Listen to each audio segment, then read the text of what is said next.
Lumutang ang isang liham umano ni Vice President Sara Duterte kay Senate President Sherwin Gatchalian tungkol sa pagkain ng kanyang defense team.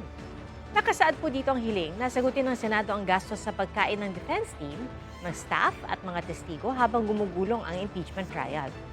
Dahil sa umano'y security concerns, nakalagay din dito na dapat magmula ang pagkain sa accredited caterer ng Office of the Vice President. Tinanong na media ukol dito si Defense Team spokesperson Attorney Michael Poa. Dahil hindi raw siya bahagi ng Office of the Vice President, hindi raw niya makumpirma ito. Pero, sa kanyang pagkakaalam, hindi raw sagot ng Senado ang kanilang pagkain. Ang OVP raw ang dapat sumagot sa katanungan patungkol sa liham. Sinusubukan pa naming kunin ang pahayag ng OVP. I can confirm na wala namang pinapayagan yata na ganun as far as I know, but I cannot dwell on the details kasi that was an OVP letter and the defense team has no participation in that letter.